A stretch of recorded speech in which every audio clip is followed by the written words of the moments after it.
E o Emilson falou assim, bonito, né? Pra você. Agora eu vou te deixar na tua casa e como que eu vou pra casa? Eu falei pra ele, esse varão vai embora que o demônio já foi embora, rapaz. A coisa de doido. Com certeza. Olha, um pastor amigo nosso, ele me contou uma vez um fato. Ele pegava ônibus pra ir pra igreja. E ele tava ali no terminal. E ele tava voltando do culto, e isso já era meia-noite. Ele tava sentado com a esposa dele. E tinha uma criança de uns 5 anos de idade, que não parava quieto.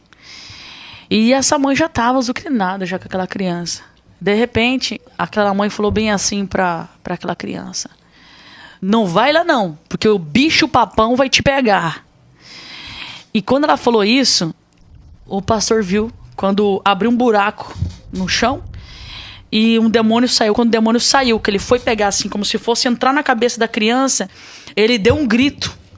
Quando ele deu um grito e falou assim, não toca nele, a mãe se assustou e a criança ficou parada também. E a mulher dele falou assim, que é isso? Daí, na hora, ele pegou a criança, começou a orar pela criança, ninguém entendeu nada. O terminal lotado de gente. E ele tava tão assim consternado com a visão que ele olhou pra mãe da criança e falou assim, nunca mais fala isso pro teu filho. Porque quando você falou isso, um demônio saiu. Ele falou assim, Dani, quando eu vi, eu já tinha falado, a mulher não entendeu nada. Um demônio saiu da terra, abriu um buraco e veio pra pegar o seu filho. E ela ficou assim. E daí ele me contou. Daí ele falou, você acredita em mim? Eu falei, eu acredito. Eu acredito que eu já tive muita experiência assim, sabe? As palavras, ela tem poder. Quando você tá na presença de Deus, que você tá falando, que você tá gritando, que você acha que não?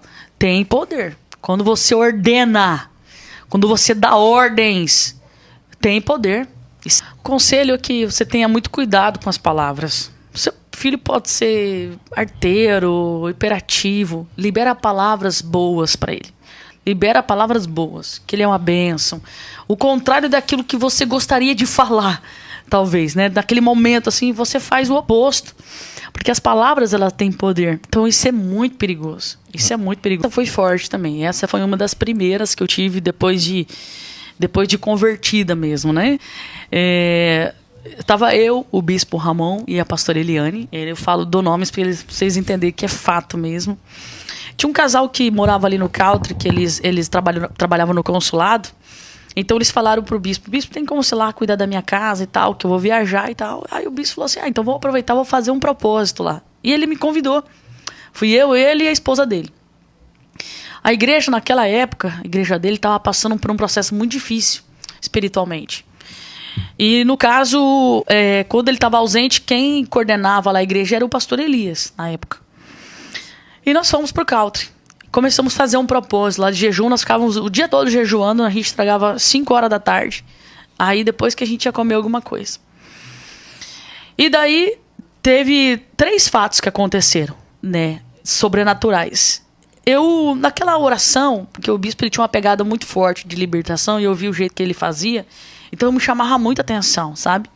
Então essa questão assim da parte de batalha espiritual, ser ousadia, eu me espelhei muito nele na época.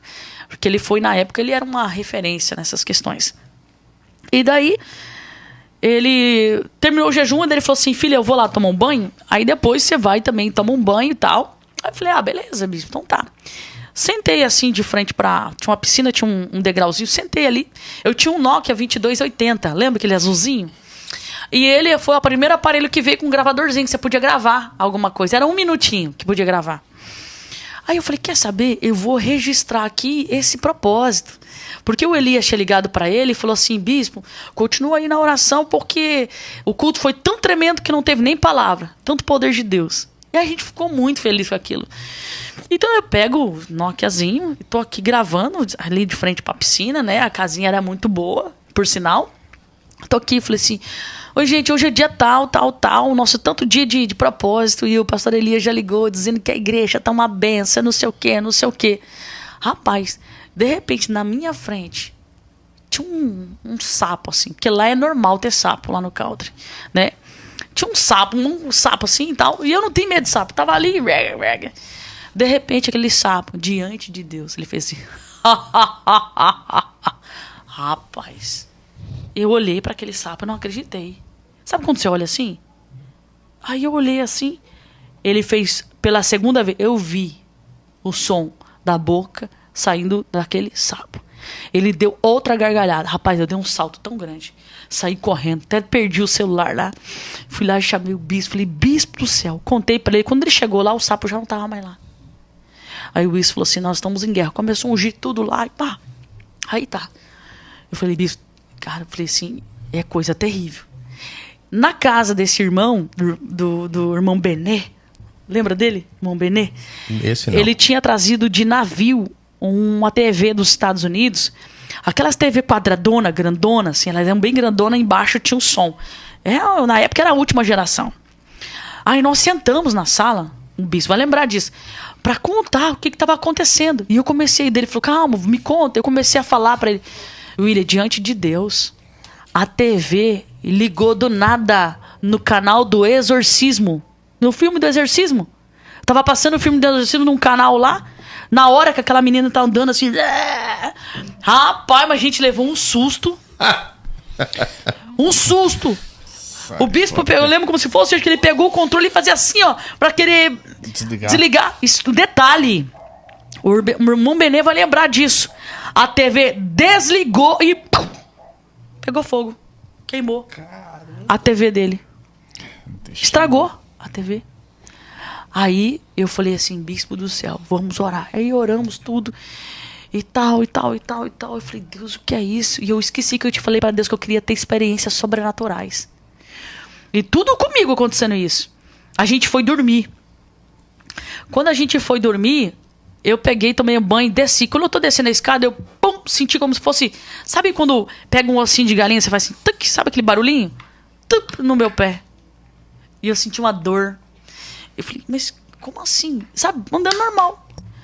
Aí eu desci, terminei de descer a escada. Quando eu olhei meu pé já estava desse tamanho. Eu falei, bispo, acho que eu quebrei o pé. Daí ele falou, mas não pode? Eu falei, bispo, eu tava descendo, não torci. Eu escutei um barulho, tuc, e eu acho que eu quebrei meu pé. Ele ficou desesperado. Eu falei, mas não pode, vamos orar que, meu Deus, a sua mãe vai me matar. Daí ele chamava a pastora de mãe. Mãe, a mãe dela vai me matar, meu Deus do céu. A gente pegou a menina de um jeito, vamos entregar do outro. Daí a bispo falou, eu falei pra você que ela era muito nova pra entrar nessas batalhas. E tal, e uma dor da morte. Jantamos tudo, mancando, eu deitei na cama. Deitei assim na cama com aquela dor. De repente eu escutei assim, quando no banheiro, a porta do banheiro fez... Abriu. Tinha 2 camas de solteiro depois da minha. Eu vi quando alguém sentou numa cama, desceu, sentou na outra cama, desceu. Quando veio, eu senti como se fosse alguma coisa perto de mim. Eu falei, Senhor, tenha misericórdia da minha vida, Pai.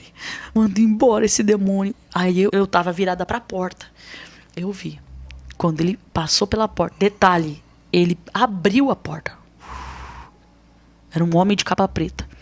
Ele abriu a porta, saiu e desceu sentido a cozinha. E eu ouvia barulho das panelas. Sabe quando mexe nas panelas? Mexe assim. E o bispo ouviu e achou que era eu lá com fome, comendo de novo. Aí quando aconteceu aquilo, eu dobrei meu joelho na hora. E eu falei assim, Deus, eu pedi experiências sobrenaturais. Eu pedi para Deus abrir a minha visão. Eu queria ver. Eu queria ter experiência. Eu falei, eu já entendi o propósito. Agora tira essa dor insuportável do meu pé que eu não aguento mais. E deitei e apaguei. No outro dia o meu pé estava perfeito, sem dor, sem inchaço, sem nada. Você acredita nisso? Então vamos lá. Eu quero deixar uma palavra para você.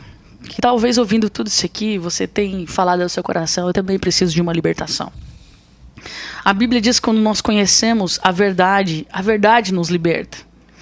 Então, a maior libertação na vida do homem é quando você muda a sua mentalidade.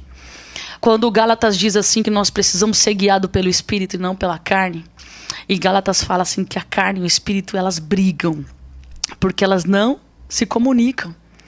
E quando você olha o que a carne faz e o que o Espírito faz, você entende por que elas não se comunicam. Então eu quero te dizer para você que está aí do outro lado, que a maior libertação na vida do homem é obedecer à voz do Senhor. Você precisa obedecer à voz de Deus. Quer ser liberto? Muda a sua mentalidade e muda os seus comportamentos.